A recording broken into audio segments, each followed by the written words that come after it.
of Birmingham, they lead a wretched life. The back-to-backs are proud and damp, the thoughtless like a knife. And black the decent sanitation, never time for recreation. Surely there's a better life. Is it just to us a warm place to sleep? Is it too much to ask? Enough food to eat. Is it too much to ask?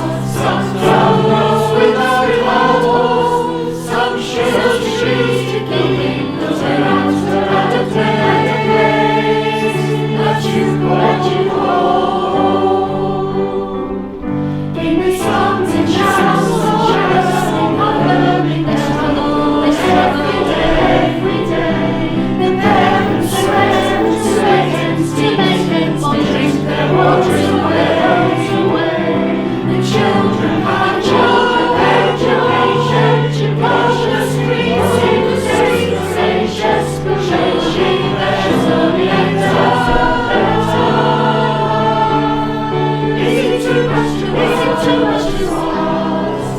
Place to sleep, place to sleep. Is it too much to ask? Is it too much to ask? Is it too much to ask? Is it too much to ask? Some shoes to keep, and a play that you walk. Back to misery,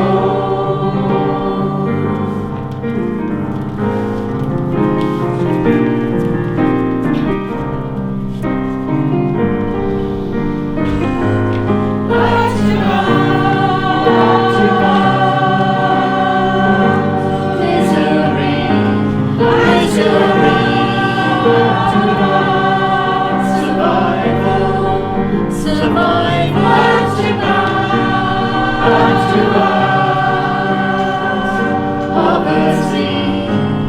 poverty, look back,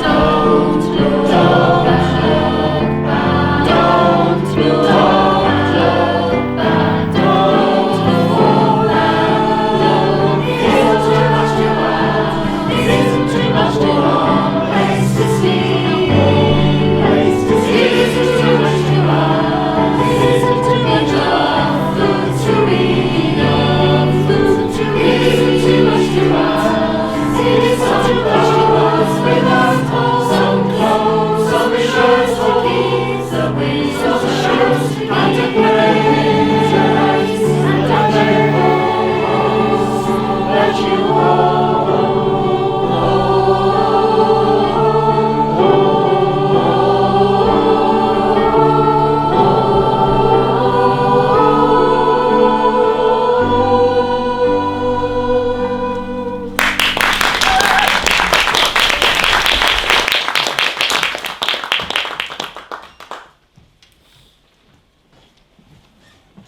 Mr. Middlemore, I'm Benjamin Briggs, correspondent for the Birmingham Gazette. It is distressing to observe that Birmingham, in common with many of the great industrial cities of Great Britain, has a problem with many poor children. Poverty and tragedy are sadly ever with us. However, as a benevolent Edgbaston gentleman, you have solved one of the great social problems of our time. Namely, the reclamation of the children of the criminal and most degraded social classes. Mr. Middlemore, if I may ask, what was it that inspired you to establish the children's emigration homes in Highgate? Well, early in the year 1872, I was approached near my father's house at St James's Road by a ragged little urchin who asked me to give him a copper. I said to him that I could do something much better than that. I could get into Canada and a new life there. Anyone who has a visitor's acquaintance with the lower districts of Birmingham cannot fail to report that a multitude of children are born and bred in crime, and due to a mere coercion of circumstances, have little other than an idle vagrant and criminal life open to them. A poor idler, as a rule, is a dishonest idler. A poor boy of 15 who has no employment must be dishonest in order to keep himself out of the workhouse. And the same is true of a girl of the same age and class, if there were not a far more terrible life open to her. And what opportunities can juvenile agencies provide for a better life through emigration to Canada? Well, a young boy of 10 can help a farmer by driving the cattle to and from pasture. They can also carry water to the men when they're harvesting in the fields. A boy of 12 can harrow, a boy of 13 can cultivate, and a boy of 14 can plough. Birmingham is the worst place for the child of the Birmingham criminal. Let them be taken away. Let them see icebergs. Let them feel seasick. Let them learn to talk through their noses of dollars and cents. Let them have their whole life turned upside down. For the new world is, in the fullest sense of the word, a new world to them.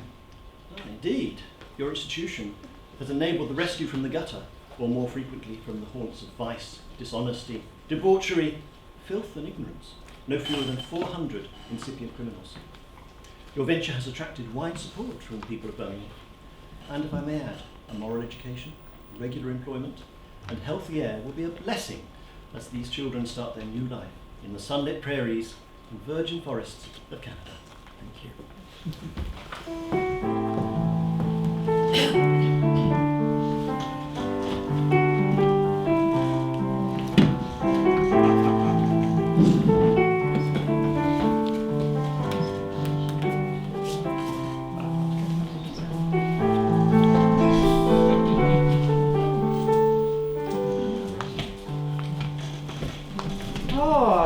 Mrs. Dean, Miss Chance, so kind of you to visit us this afternoon.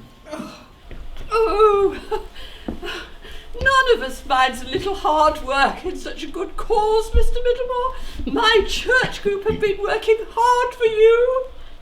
And our sewing circle is very pleased to support the cause. These dear little children need all our help. It's our Christian duty. Well, they're all doing very well in the homes, they're absolutely thriving, and they're all looking forward to their big adventure. Oh, it's so hard to imagine, Mr. Middlemore, halfway across the world to a new country. Wild too, I believe. but I mean, the children have come from such terrible lives that you... Now, Mr. Middlemore, we have, in here, there are 104 pinafores and 57 pillowcases. And we have made 80 hoods for the Atlantic crossing and a great many unmentionables of certain kinds. But I've written it all down for the annual report. Oh, yes. Because I know you want to count it all Oh, yourself. I don't think that will be necessary. It'll take some time to do that. I'm sure your figures are correct. Now, please give our thanks to your ladies for all their hard work. Well, Mr. Middlemore, there is just one thing. The annual report, and we know that you like to mention people who've given donations, because we've had a mention, haven't we? If you read next annual report, would you mind giving a special mention to Mrs. Becken? She has knitted 154 pairs of boys' socks entirely on her own. Well, what a remarkable feat, if you'll pardon the pun. Mr. Middlemore,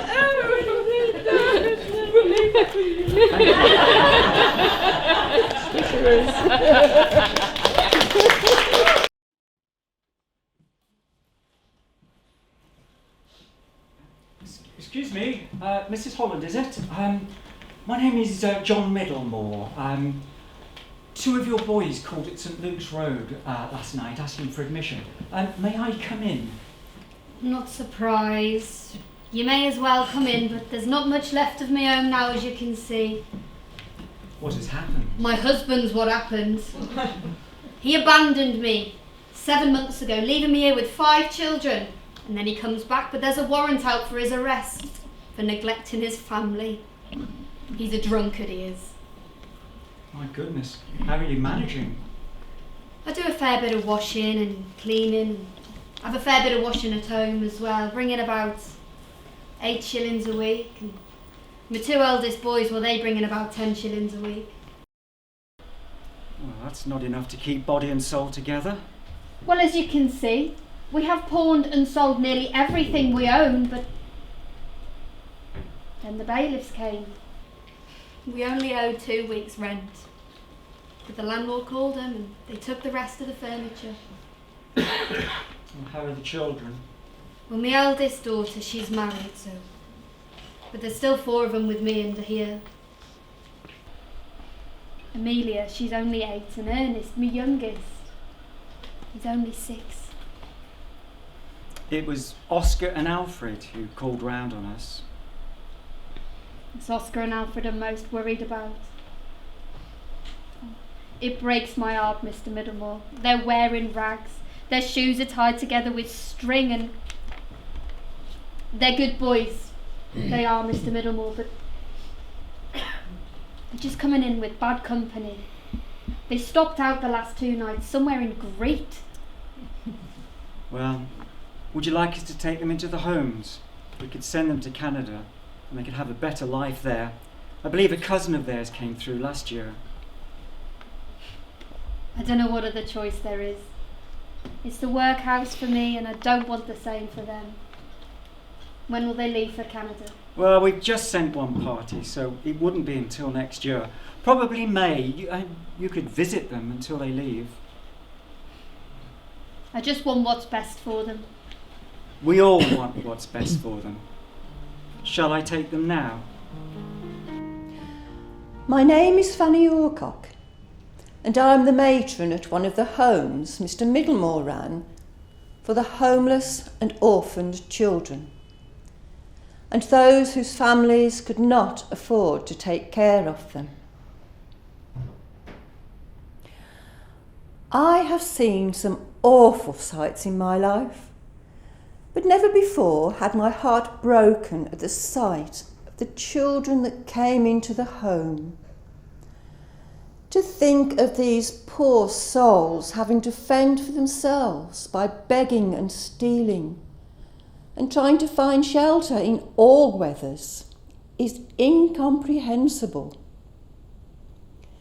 It is truly amazing that they survived, though their clothes not so much. The boys and girls that came into the homes were taken straight to the bathroom to be washed in a warm bath. Most of the children looked as if they had never seen a bath, let alone had one. So it was quite an experience for them to be scrubbed with soap and water. Often we had to give several baths to some of the children when the dirt and grime was really ingrained over the years on their bodies. The children had to have their heads shaved as well to get rid of the lice and ringworm. Next, the children were taken to the storeroom where they were kitted out with new clothes. We were very grateful to all the different organisations and ordinary people and families who raised money from street collections and regular bazaars. In the homes, the children were educated in the ways of discipline and responsibility in readiness for the move to Canada. To help with this, some of the children were allowed pet rabbits. Children of school age were sent to school, and on Sundays the children attended Sunday school. Before every meal, the children would say grace in thanks for all they had received. And this continued into their life in Canada. Those words were, "Be present at our table, Lord. Be here and everywhere adored. These mercies bless and grant that we may feast in paradise with thee."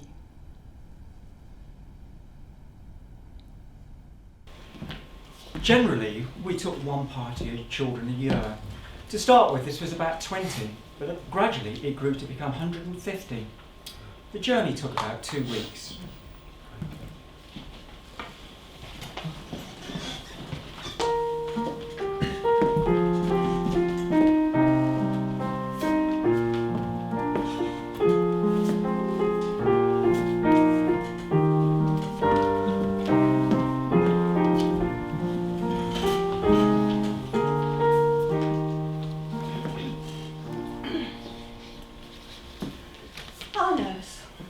Children doing today? They're a bit quiet today, wondering when we were going to get to Canada. Ah, it's only natural. Most of them have never even seen the sea, let alone a ship like this. Some still think it's going to sink. Excuse me, Yes? I saw you earlier with a whole lot of children. And what are they doing in this ship? They can't all be your own children, can they? Well, in a way they are. They are under my care. I'm the matron of a home where these children have been living for the last 6 months in England. Some, most, orphaned or abandoned, though some have come from families that couldn't afford to take care of them. So what's the reason for them being on this ship? You know this ship's going to Canada. Yeah. Yes, of course I do. So why are you taking them there? Well, thanks to a gentleman named John Middlemore, we're taking them to start a new life in the new world.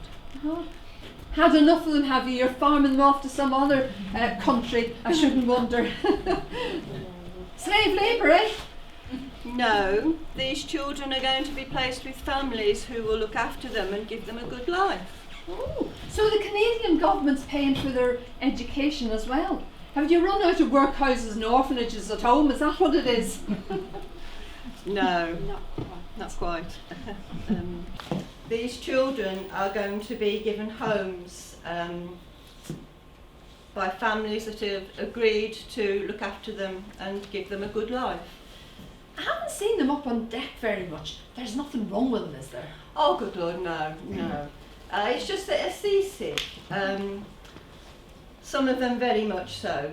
The rough sea hasn't been very kind to their poor little stomachs. Now the sea's calm, they have been able to eat a little bit more, and now I feel a little bit better. Ah yes, my husband suffered terribly from the seasickness. I think it's worse, the motion's worse when you're in the steerage compartment. Oh, terrible, terrible. Anyway, yeah, so are you sure that what you're doing is legal? It is legal. Mr. Middlemore has arranged all this with the Canadian government. Some of the children have had a great upheaval in their short lives. Naturally, they are upset and sad,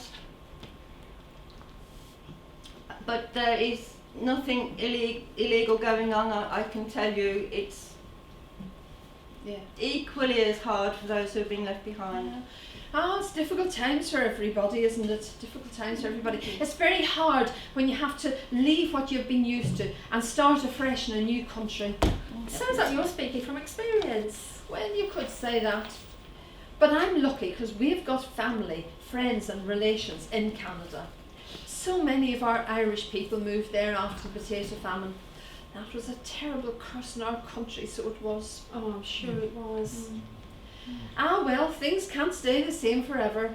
So I'll leave you to look after the children, and God bless you all. Thank you. You know what the hardest part of this journey is? It's keeping the children occupied. I hope we don't run into any delays.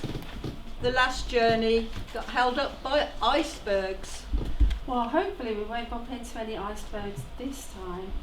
And as for the children, I think they'll be occupied enough. It looks as though the sailors have taken quite a shine to them. Oh. They've given them ropes for skipping and they've made a swing. Oh, wonderful, wonderful. Well, let's pray for safe passage, smooth waters, and good weather for the rest of our journey.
We placed the children with farmers as we found they did better in a rural setting, and generally the farmers were glad of an extra pair of hands around the place. My dear sir, I am getting along very well indeed. I am on a farm and I have to feed the pigs, and feed the hogs, and fetch the cows, and clean the stable, and load dung and load wheat, and I am only a little boy. I am a good scholar in reading and sums and dictation. I go to Sunday school and I go to church, and I am a very good boy. God bless you, William. Dear Mr. Ray, I received your letter wanting to know what the trouble is between Mrs. Stone and myself. Well, I am 16 now, and we cannot agree. She is not good to me. Mr. Stone has always treated me considerate and kindly, but Mrs. Stone has always been bad-tempered, at times very harsh and severe, continually nagging and scolding. She threw me out and threw my clothes after me. I think she may have had too much to drink. I am well and strong, and I am old enough to earn my own living. I have a job at the lobster factory. I go to church every week and I'm in the mission band. I'm glad to hear from you, as I feel you are my friend. Yours truly, Ellen Robinson. Dear sir, I thought I would write a few lines to let you know how I'm getting along. We had a snowstorm this morning, and the weather bids fair for rainstorm this afternoon. The snow is about 2 feet thick, and it begins to feel like winter.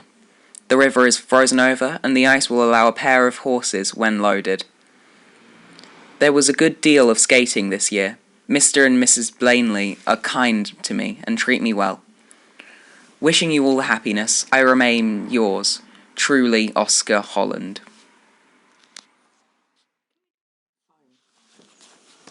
Dear Sir, I came to Canada in 1906. Can you please tell me where I write concerning my relatives? I must have some living in England.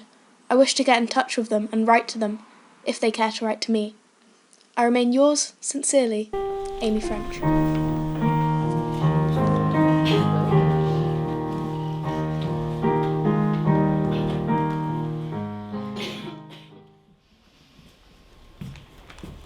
Oh, there you are, boy. I've been looking all over for you. Thought as maybe you'd run away again. Here I am, Farmer Rath, and I'm not about to go running off again. I'm content.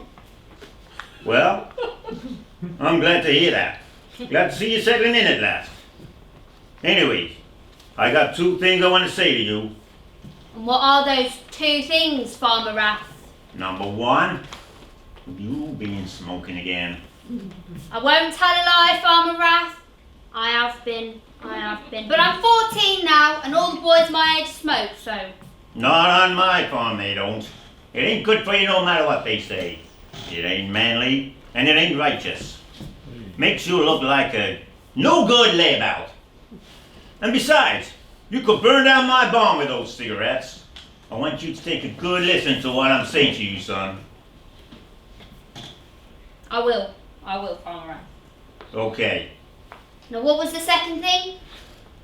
Well, number 2, where's your bucket? It's in the yard. Well, go get it, fill it with some grain, feed the chickens, and come back here when you're done. Yes, Farmer Rath. Have you spoken to him about the smoking? I've just done it just now. You know, I think he's really taking it all in. I could see his ears popping out. Oh, thank goodness for that. He's a good lad in many ways, but that smoking is terrible. Well, I think it's a danger. I don't think we need to worry about it anymore. Here I am, Farmer Rath. I've fed the chickens, and now I've got 2 things to say to you. Oh, is that a fact? And what might they be? Number 1, I've really thought long and hard about what you've said, and I've decided to give up smoking. Well, Alfred, I'm mighty pleased to hear that. Seems like all those things I've been saying to you are finally sinking in. Now, what was the other thing you wanted to say? Just wondering if you had any more buckets at all. More buckets? Why do you need more buckets? Well, Farmer Rath, because your barn is on fire. Why, you little... Here!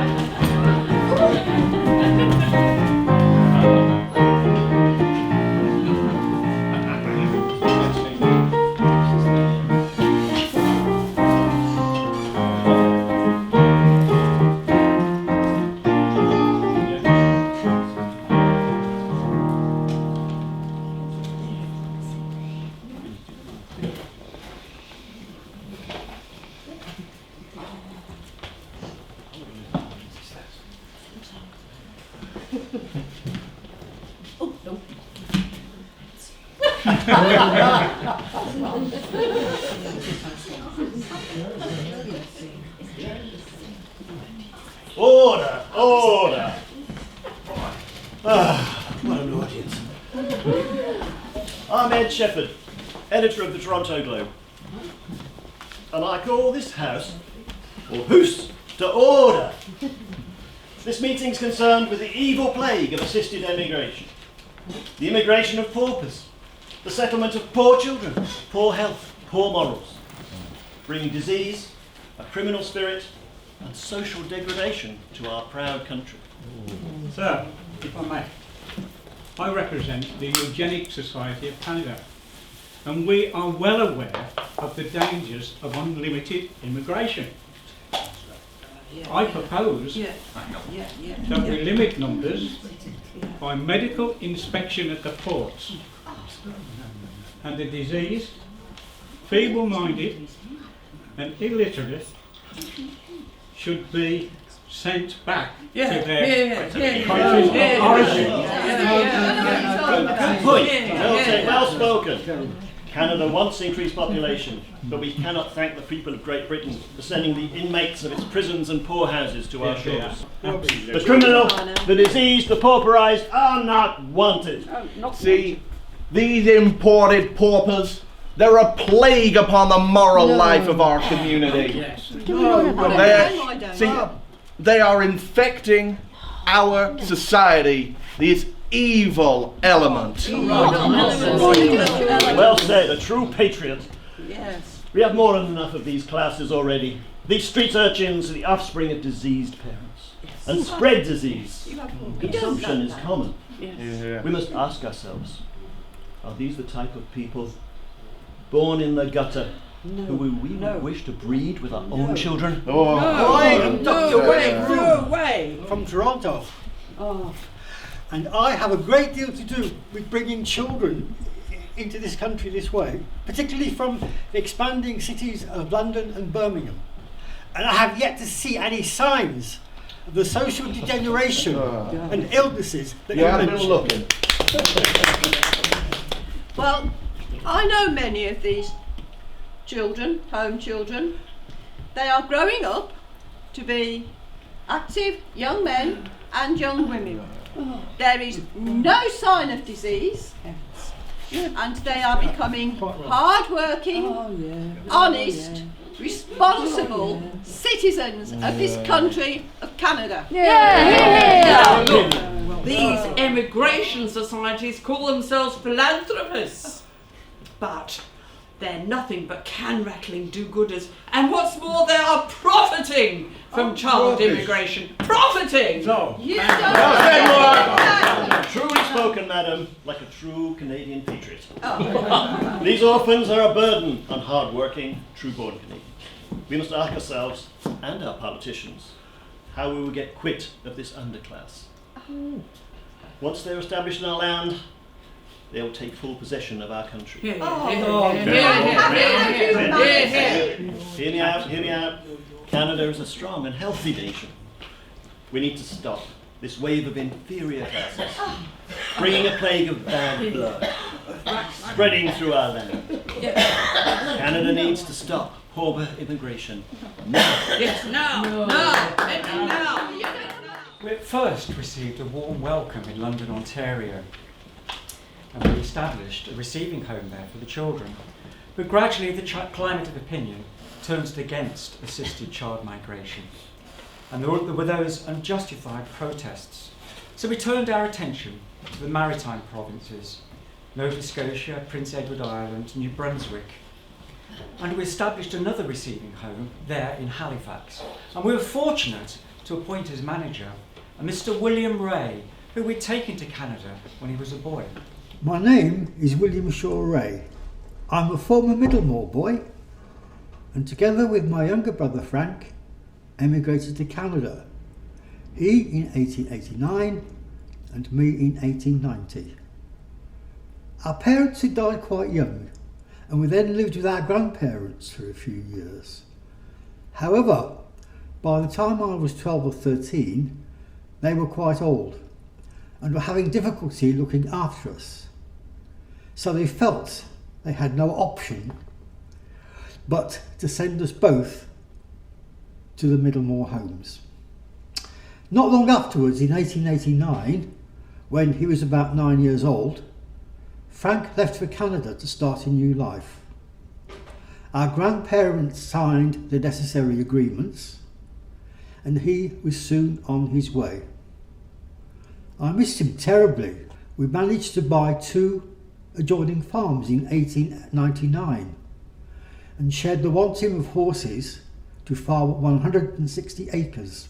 During the next year, 1900, I married Ellen Pringle, and we went on to have 2 sons, Gordon and Eldon, as well as taking in 2 Middlemore boys.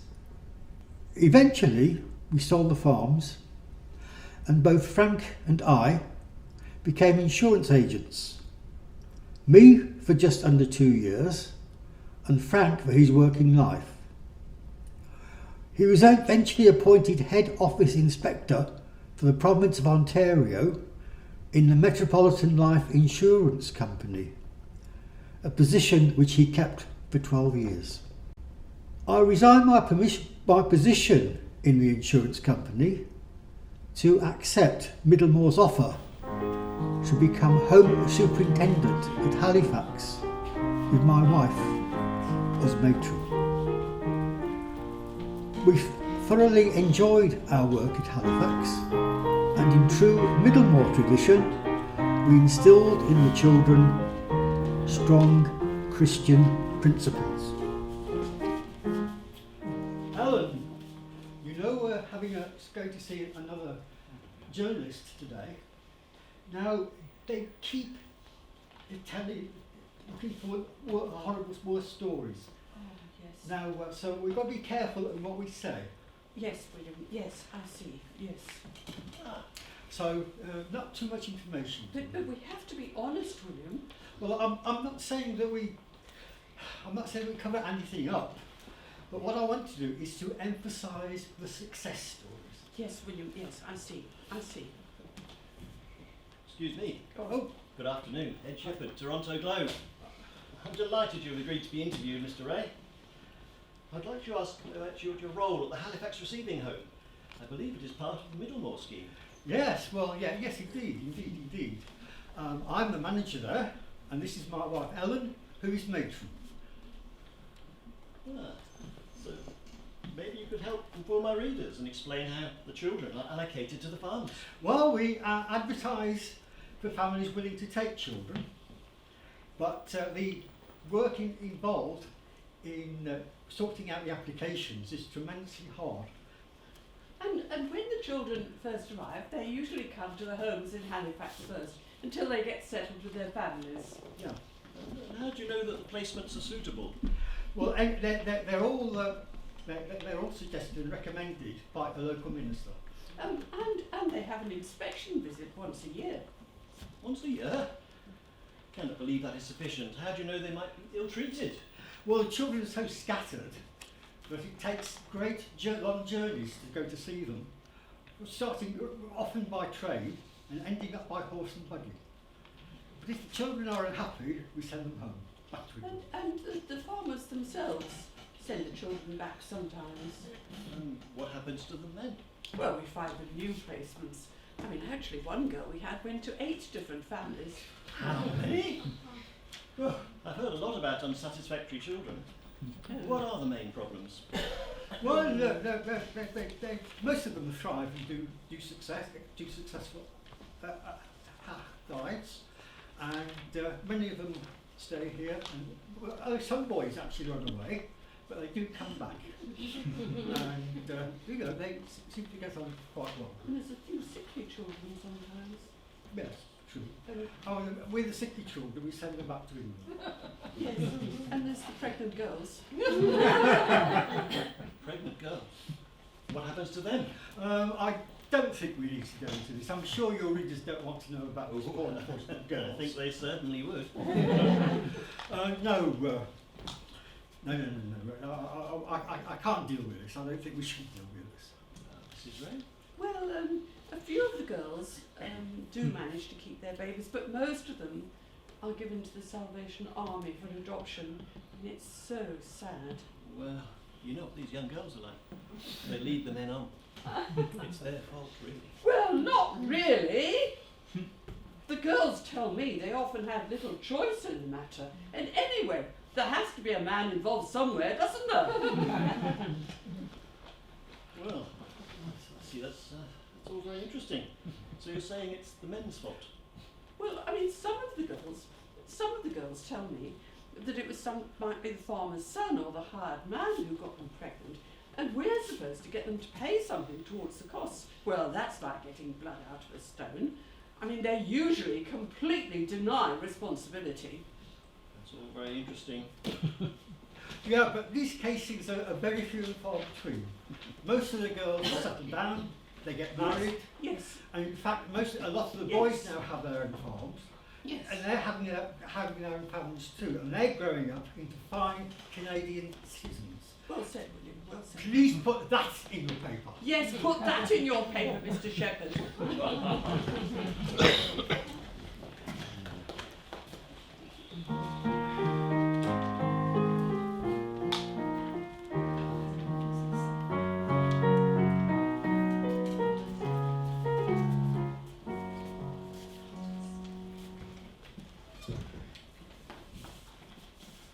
Good afternoon. This is Bailey, I believe. Yeah, quite so. Well, I'm here on the inspection to concerning the young Mary Ann Williams. Oh, yes. Who I believe you've almost adopted. Yes. Right, can I ask a few questions that are on my list? Is she in good health? Yes. Okay. Does she go to school or Sunday school? Well, mostly, but it's a long way and sometimes the weather is not too good. Or what about conduct? Oh, well, no, that's the question. We like her well enough, but she's forever telling lies. She makes up stories about herself and about us all the time. Is this true, Mary Ann? Surely you know it's wicked to tell a lie. Oh, I do know that, Mr. Ray. It's just, I like to imagine where I might be from, since as I don't rightly know my family. Well, I can tell you right now, girl, you're not related to the King of England, and your mother was not a film star. I am sorry. I get so sad, and I like to think of these stories. Well, you're going to stop telling lies, are you? Yeah. Well, I'm very pleased to hear it. I just will not stand for these lies. You should hear the things she's saying to people, to the local folk. Now, at the Sunday school, she told the folks that I was seeing another man, and that was the only reason I was going to church. I ask you, I'm an honest, hard-working woman. You can imagine how I felt. Mrs. Bailey, I'm most distressed at hearing this. I will remove Mary Ann immediately and place her somewhere else. Mary Ann, pack your bags. Oh no, please! No, you can't do that. No, she must stay. I mean, what will they do without her? Oh, maybe I spoke a bit quick. Please let me stay, Mr. Ray. I will try and be better. I really didn't mean any harm. Come here, Mary Ann. Yeah. Her place is here, Mr. Ray. She must stay. Now, this is a change of tune. Oh, right, Mrs. Mary Ann, you can stay. But please promise me one thing. No more lies. I promise. But could you just do one thing? Could you check who I am related to in England? Because I am sure it's someone famous.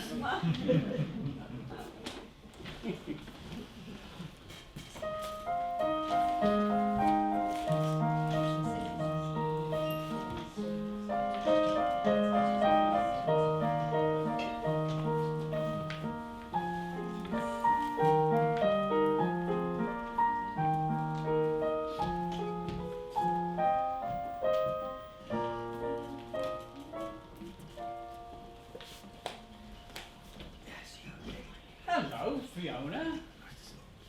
Good to see you. How are things? Good. A lot better since I've had that child from England. She does help me out such a lot.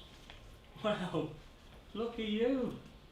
The home lad I've had ain't nothing but trouble. He's got a temper like a furnace. He don't do what I ask, and when I make complaint, he runs away. Yeah, mate. I've beaten him, you know. Don't make any difference. I'm sending him back. It's not just the boys who cause trouble, though. That girl I've got, well, she was all right to begin with, but then she turned 13 and she got so saucy and restless. She wanted to be seeing the boys at all. Yeah, I guess. Well, it's only natural they want a life of their own. I've never had any trouble with my Emily, and she's nearly 16 now. She plays the organ in church and takes a Sunday school class. I blame the people they're placed with. I agree. I've adopted my lad. In fact, he's hard-working, he's sensible, he's more or less like my son. And in fact, he's the top of he's first in the county for horse riding. And in fact, I'm aiming to give him my farm. Well, I'm just waiting till that inspector comes back and I'm going to tell him straight what that girl is like. Disobedient, disrespectful, dismaying. He'll have to sort it out. Now, hold on there, folks, hold on. If you've got a troublesome child, we'll remove them. There's no sense going on like that. My own husband was a Middlemore boy, and they're all different. He's become manager of the home at Halifax. They're all different. He says emigration was the best thing that ever happened to him. Are you talking about them English children? Yeah. Yes. I can beat all your stories. The first girl I had, she tried to poison me. She made me a drink and it smelt funny. Well, you know, she put carbolic soap in it. Oh. Dear. Well, she's gone, of course, and turns out she went somewhere else, got pregnant, had a miscarriage, and now she's back in England. I'm sure they're not all like that. Well, maybe. I've got another girl now. She seems okay. I keep a firm hand though. I suppose it's just pot luck. But pot luck for them too.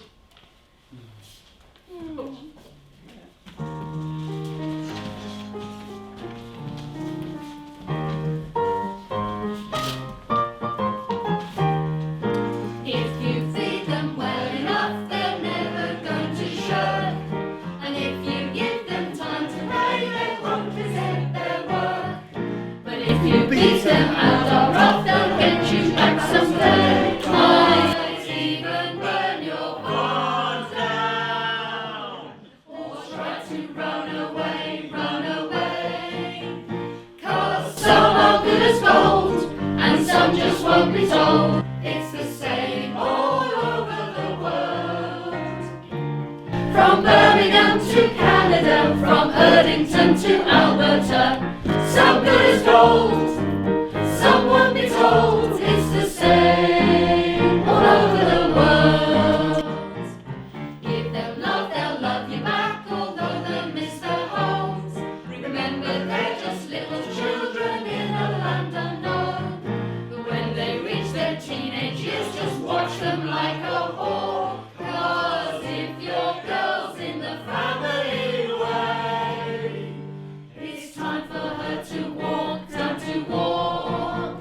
'Cause some are good as gold, and some just won't be told. It's the same all over the world.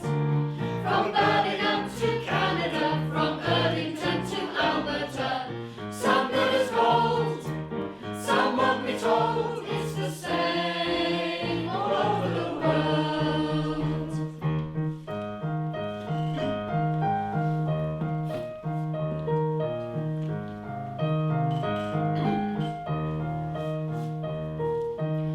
If you set a good example, they will never go astray.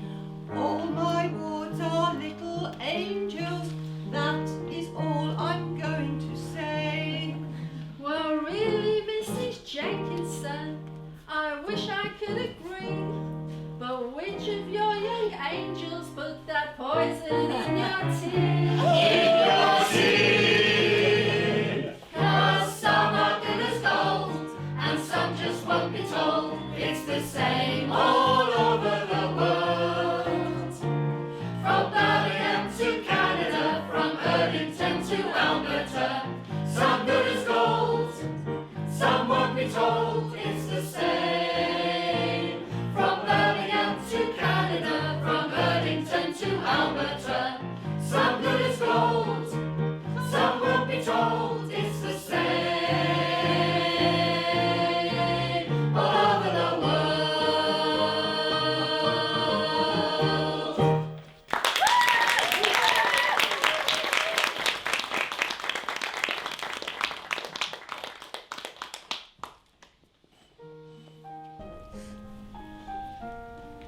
My name is Paul Cadbury.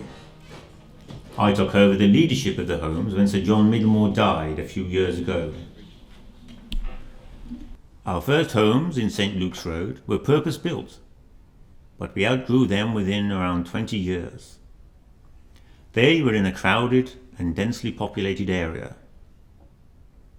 We began fundraising for our new country home in the year 1900. We had a wonderful response from the people of Birmingham. Our appeal raised over £18,000, and now we are surrounded by open countryside in Selly Oak. with room to grow vegetables, keep chickens. We even have a pony and 2 donkeys. Meanwhile, there were increasing tensions in Canada over the principle of child migration. We had settled many thousands of children successfully in Canada, and we believe this was for the benefit of both the children themselves and our empire. We were extremely disappointed in 1925 when Canada announced a ban on child immigrants below the age of 14. This was a bitter blow. We always found children at around the ages of 8 or 9 years settled the best. After much discussion, I made an approach to the Fairbridge Society, who had established farm schools in Australia for children of all ages and not just the under 14s. This was a different model for us. Previously, our children had been settled with families when they emigrated. The farm schools were institutions providing schooling and farm experience all on one site. But it was the answer for us. We believe emigration gives children a better chance in life. I am proud to say that in 1926 our first Middlemore boys went off to Pinjarra in Australia. More followed, and we expect more to follow in years to come.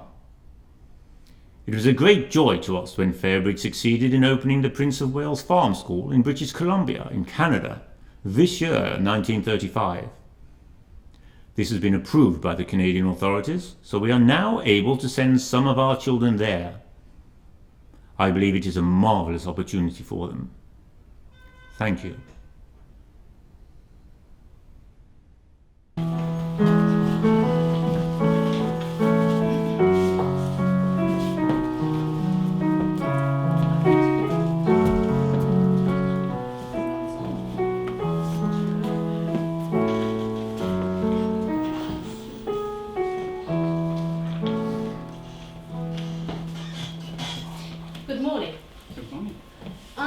Superintendent of Neglected Children and have been appointed to investigate and report on your homes. I will need to ask some questions. Of course. I understand that the children have a school here as well as accommodation. Can you tell me what a farm school is, please? Yes, indeed. We accept children from the most deprived backgrounds in England to give them a new chance in life.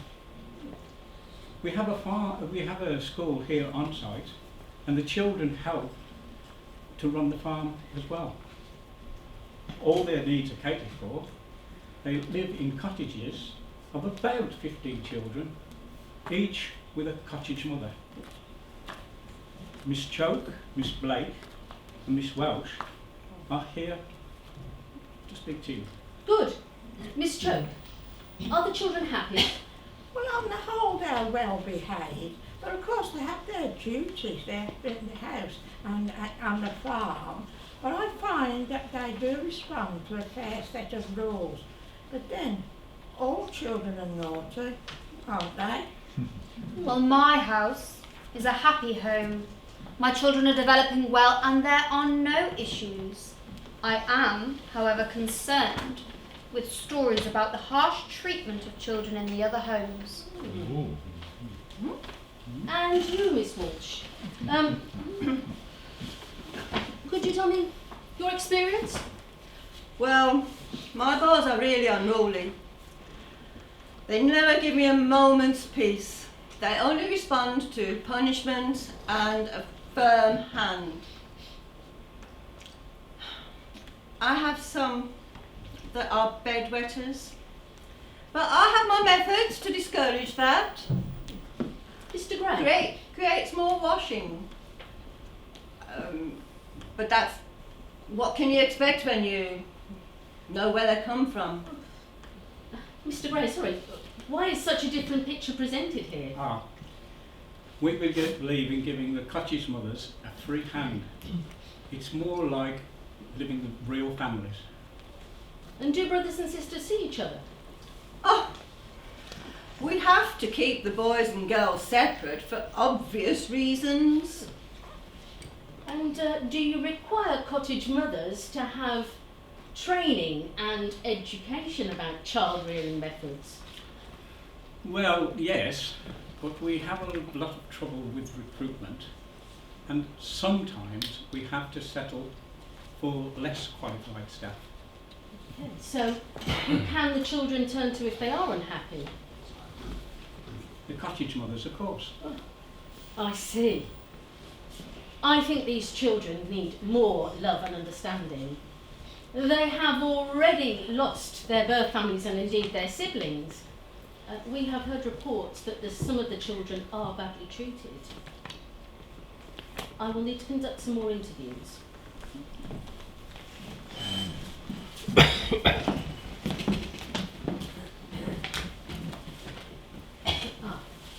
You're Marjorie, aren't you? Marjorie, I understand you were admitted to the Fairbridge School in 1937. Did you have an enjoyable experience?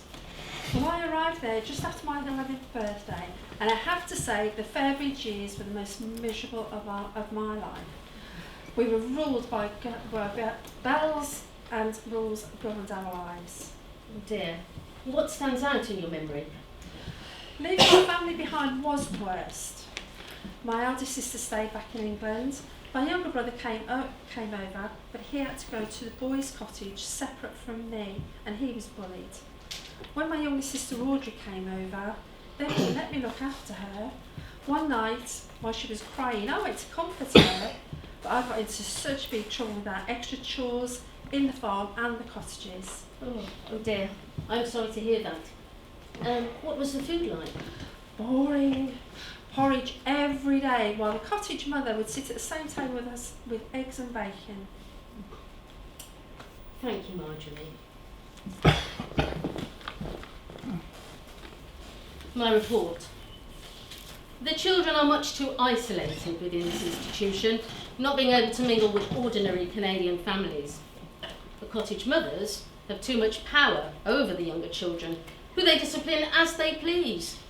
They scream and shout at them constantly, and they lack sensitivity to the emotional needs of these children.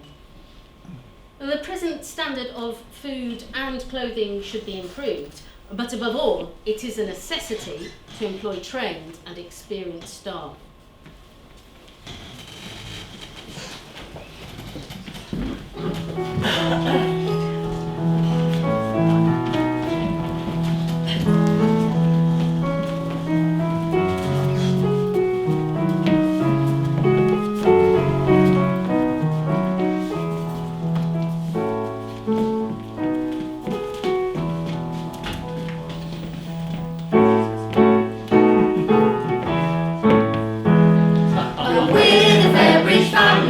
We're all as good as hair. English, Welsh and Scottish, we have come from everywhere. The boys will be the farmers and the girls the farmers' wives. So follow Fairbridge the founder. Hurrah, hurrah, we're Fairbridge through and through. Hurrah, hurrah, we try to show we're true. Do as Kingsley Fairbridge did before him evil flew. Follow Fairbridge the founder. We have a resolution and we'll never let it down. We all will be faithful to our God, our King and Crown. We take away from evil as we try to stamp it down. And follow Fairbridge the founder. Hurrah, hurrah, we're Fairbridge through and through. Hurrah, hurrah, we try to show we're true. Do as Kingsley Fairbridge did before him evil flew. Follow Fairbridge the founder.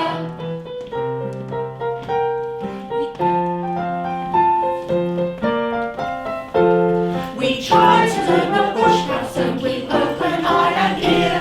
We try to show our courage and we cover up our fear. We have a splendid motto to which everyone adheres.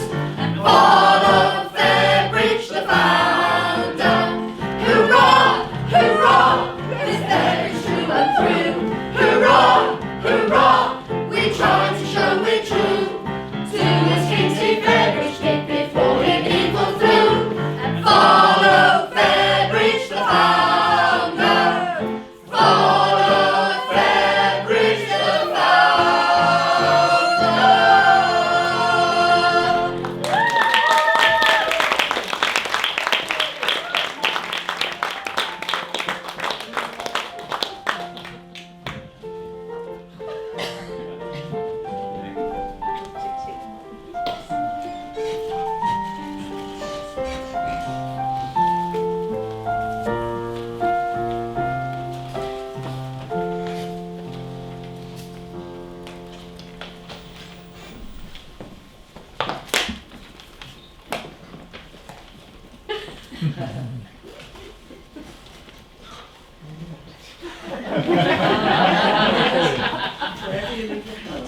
G'day, I'm Billy Valesti, journo on the Sydney Citizen.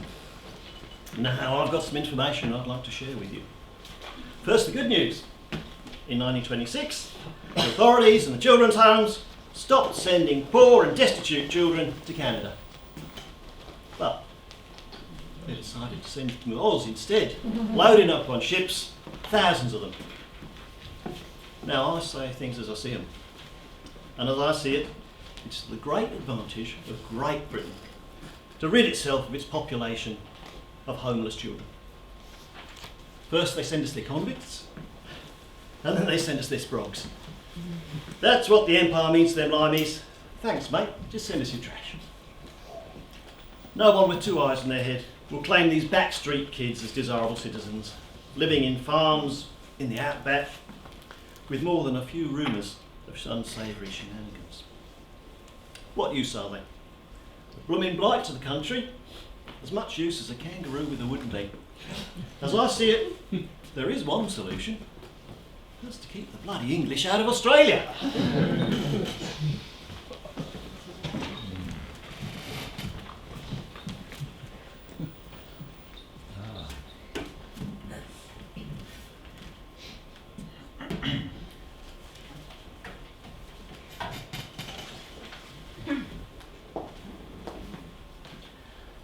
Hello there, Mr. Cadbury. I believe you have something you'd like to say to us? Yes, indeed. My name is Paul Cadbury. For the last 82 years, the Middlemore homes have rescued deprived children and given them a new start in the dominions overseas. In 1948, we welcomed the new Children's Act, because better provision was to be made for children. The Fairbridge Farm School in Canada closed that year, so our emigration to Canada then ceased. However, there was still a need for our services, and we continued to send children to Australia in partnership with Fairbridge and the Northcote School. The time has now come, however, in this year, 1954, for us to cease the emigration of children. Instead, we would turn our attention to supporting deprived children within their own family settings. We are proud of what we've achieved and believe that we have brought a huge benefit to the children that we took overseas. And of course, we have done our best for them and for the Empire. Thank you. Thank you very much, Mr. Cadbury.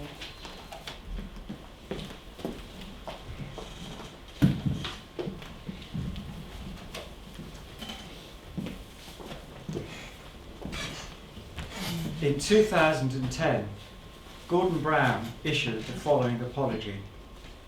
To all those former child migrants and their families, I say today that we are truly sorry.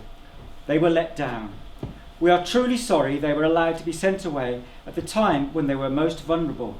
We are sorry that instead of caring for them, this country turned its back.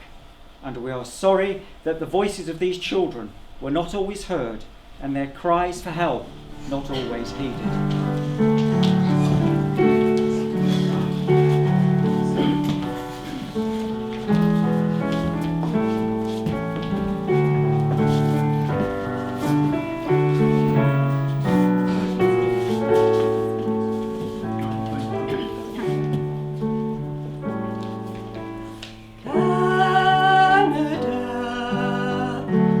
Land of promise, Canada.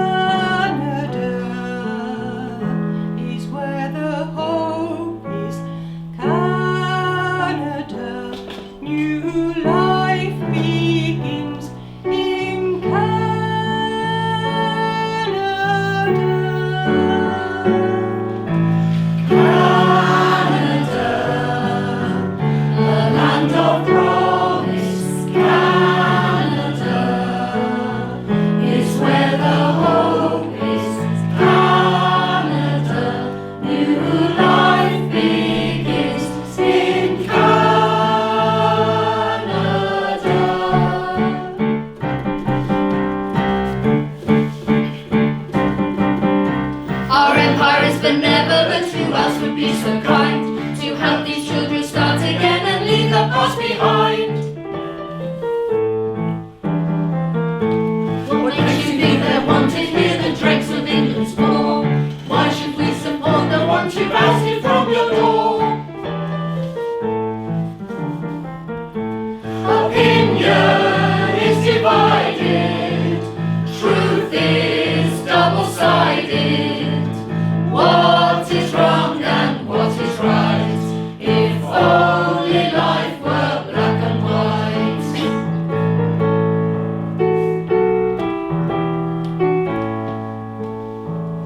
Where are they going? So far from home. What awaits them?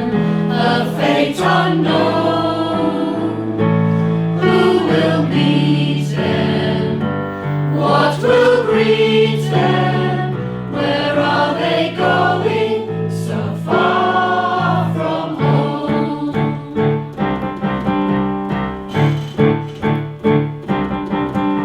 They once were cold with ragged clothes and not enough to eat, but now they have a loving home with food and drink and meat.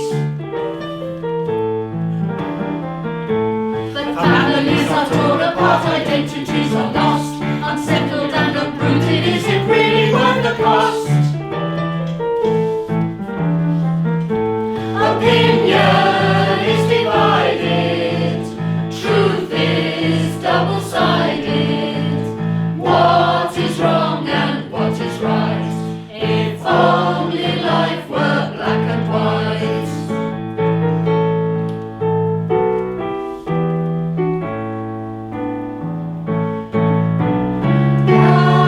Canada, a land of promise. Canada is where the hope is. Canada, new life begins in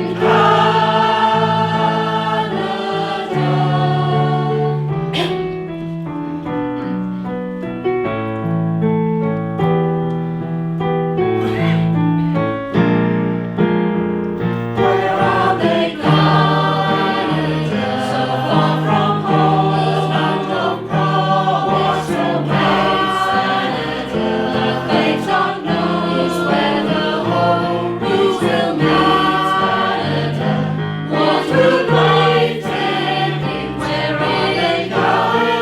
So far from home. Where are they going?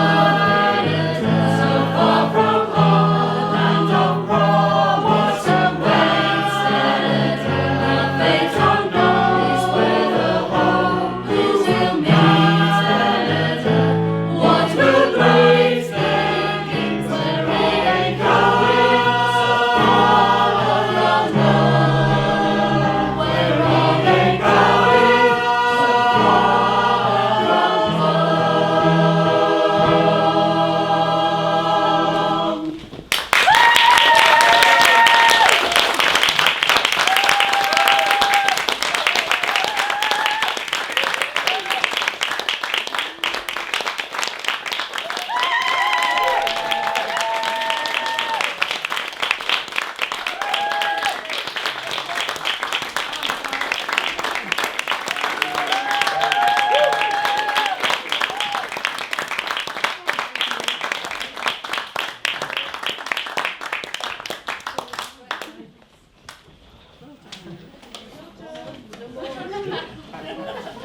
It's only an illusion of bullshit. Real people. Real